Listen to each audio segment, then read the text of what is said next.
সাধাৰণ জাতি বিকাশ পৰিষদ অসম নলবাৰী জিলা সমিতিৰ দ্বাদশ সংখ্যক দ্বিবাৰ্ষিক অধিৱেশনৰ সফল সামৰণি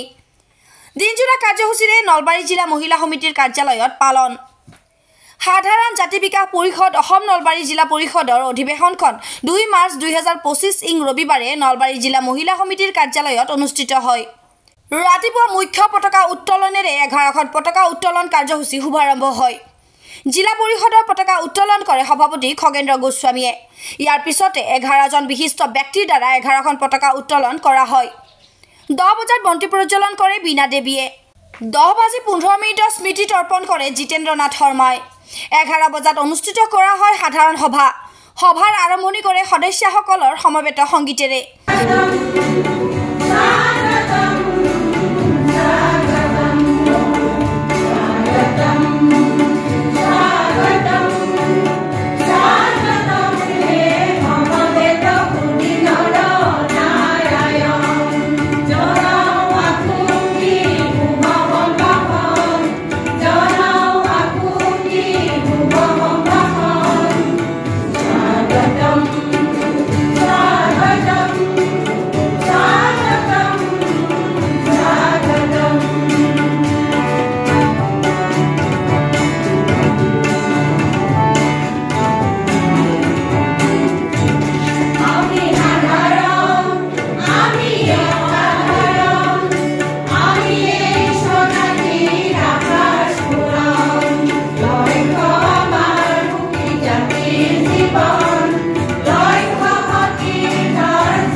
দীপন কলিতাই আধৰা সাধাৰণ সভাত সভাপতিত্ব কৰে খগেন্দ্ৰ গোস্বামীয়ে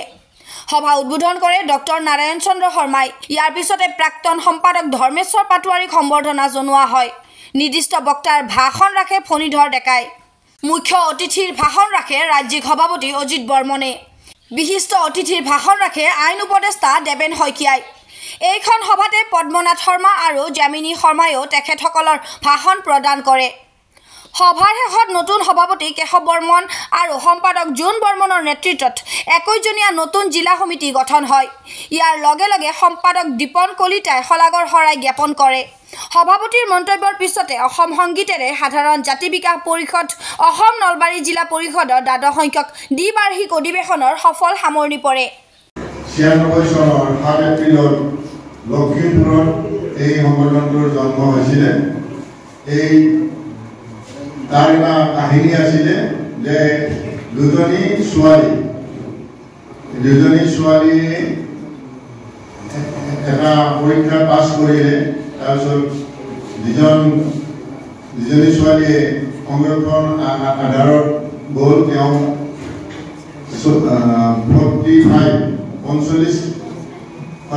45 ভাগ নম্বৰ পাই পেলাই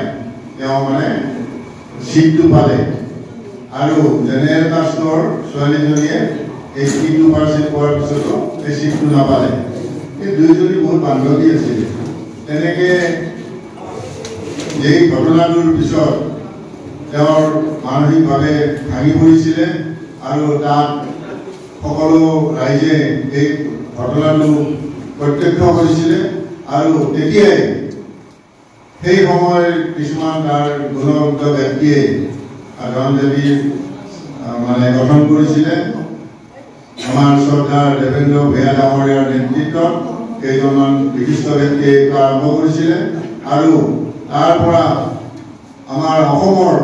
প্ৰতিখন জিলাতে ইয়াৰ মোটামুটি আমাৰ কমিটি গঠন হৈছিলে আৰু আমি তীব্ৰ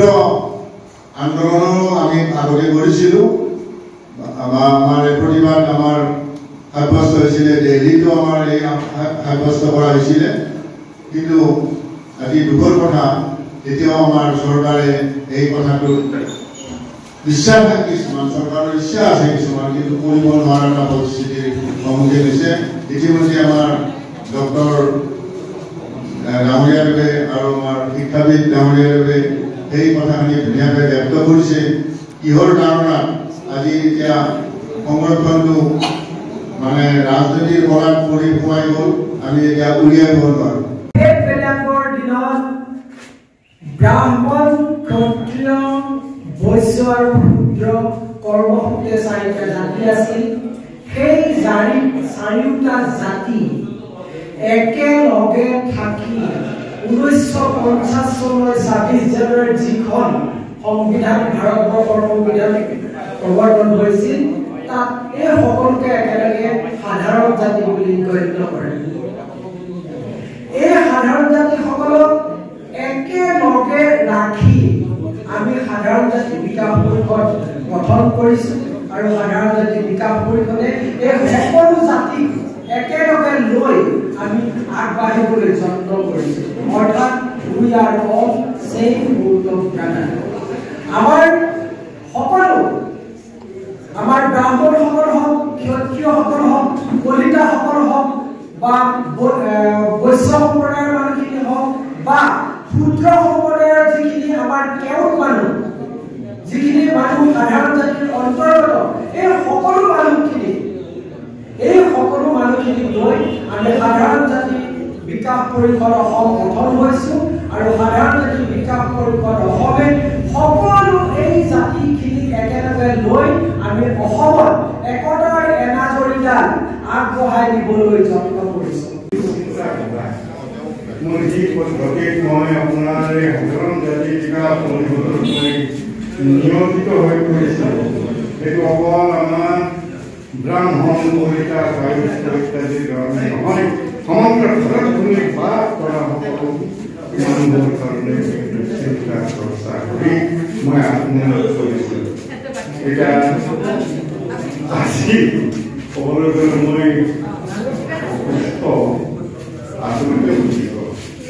এতিয়া আপোনালোক এনেকুৱা সময়ত লগ পাই মহাপুৰুষীয় কৈছোঁ যি নহওক পৰৱৰ্তী সময়ত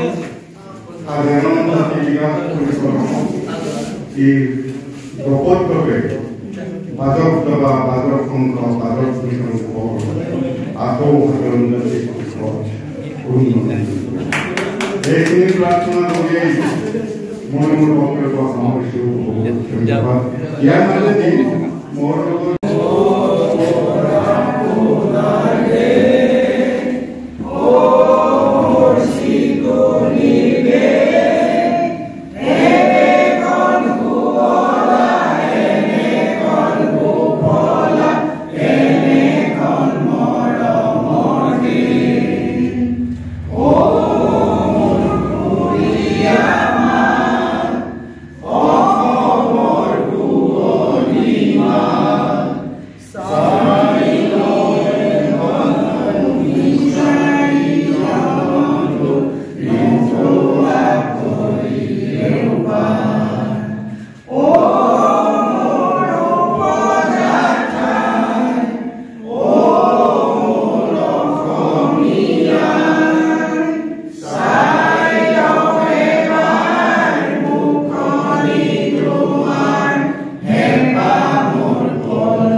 নলবাৰী সমিতি জিন্দাবাদ জিন্দাবাদ জিন্দাবাদ সাধাৰণ জাতি পৰিষদ নলবাৰী সমিতি জিন্দাবাদ। নমস্কাৰ। আজি নলবাৰীৰ পবিত্ৰ ভূমিত নলবাৰী মহিলা সমিতিৰ কাৰ্যালয়ত নলবাৰী জিলাৰ সাধাৰণ জাতি বিকাশ পৰিষদৰ দ্বাদশ সংখ্যক দ্বিবাৰ্ষিক অধিৱেশনৰ এই শুভ মুহূৰ্তৰ সাক্ষী হ'বলৈ পাই আমি সঁচাকৈ ধন্য মানিছোঁ। সাধাৰণ জাতি বিকাশ পৰিষদৰ আমাৰ সংগঠনটোৰ মূল দাবী হ'ল সকলো জাতিৰ সকলো ধৰ্মৰ আৰ্থিকভাৱে পিছপৰা সকলো লোকলৈ সংৰক্ষণৰ ব্যৱস্থা কৰিব লাগে। 2 নম্বৰ দাবী হ'ল আমাৰ সকলো যোগ্যতা ব্যক্তিক আৰু মেধা ব্যক্তিক চৰকাৰীভাৱে চাকৰিবিলাক হ'ব লাগে। এই দুটা হ'ল আমাৰ মেইন দাবী। বাকী দাবী হ'ল আমাৰ যিবিলাক জাতীয় সংগঠন আছে সেই তেওঁলোকৰ যিবিলাক দাবী সেই দাবী আমাৰো দাবী, আৰু এই দাবীসমূহ চৰকাৰে মানি ল'লে আমাৰ জনগোষ্ঠীটোক সহায় কৰা হ'ব। আমি ডিপ্ৰাইভ আজি বাবা চাহেব আম্বেদকাৰে সংবিধানত 10 বছৰৰ কাৰণে সংৰক্ষণৰ ব্যৱস্থা কৰি গৈছিলে, কিন্তু ৰাজনৈতিকভাৱে এই সংৰক্ষণক ৰাজনৈতিকৰ কলাত উঠাই লোৱাৰ পিছত আমাৰ সাধাৰণ জাতিৰ লোকসকলৰ বহুত অসুবিধা হৈছে, বহুত মেধাৰ আত্মহত্যা হৈছে, বহুত পৰিয়াল ধ্বংস হৈছে। সেয়েহে সাধাৰণ জাতি বিকাশ পৰিষদে ইয়াৰ পৰিত্ৰাণ বিচাৰি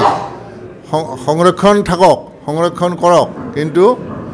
আমাৰ যিবিলাক সাধাৰণ জাতিৰ লোককো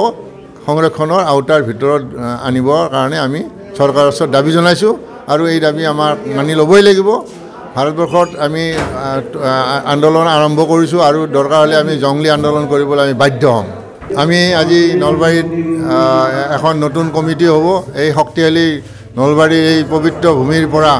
এই আমাৰ বিপ্লৱী মাটিৰ গন্ধৰ পৰা আমি এটা শক্তি পাম, আৰু সাধাৰণ জাতি বিকাশ পৰিষদৰ আমি উদ্দেশ্যৰ লক্ষ্যত আমি উপনীত হ'ম বুলি আমি আশা ৰাখিছোঁ। সাধাৰণ জাতি বিকাশ পৰিষদ জিন্দাবাদ জিন্দাবাদ জিন্দাবাদ। সাধাৰণ জাতি বিকাশ পৰিষদ জিন্দাবাদ জিন্দাবাদ জিন্দাবাদ। ইনকলাব জিন্দাবাদ জিন্দাবাদ জিন্দাবাদ। সাধাৰণ জাতি বিকাশ পৰিষদ জিন্দাবাদ জিন্দাবাদ জিন্দাবাদ। সাধাৰণ জাতি ছাত্ৰ সন্থা জিন্দাবাদ জিন্দাবাদ জিন্দাবাদ। সাধাৰণ জাতি মহিলা পৰিষদ জিন্দাবাদ জিন্দাবাদ জিন্দাবাদ। আহয়া আহয়া ইনকলাব জিন্দাবাদ জিন্দাবাদ জিন্দাবাদ। ইনকলাব জিন্দাবাদ জিন্দাবাদ জিন্দাবাদ। সাধাৰণ জাতি বিকাশ পৰিষদ জিন্দাবাদ জিন্দাবাদ জিন্দাবাদ। ধন্যবাদ। নিউজ ডেস্ক ৰিপোৰ্ট ইত্যাদি A to Z।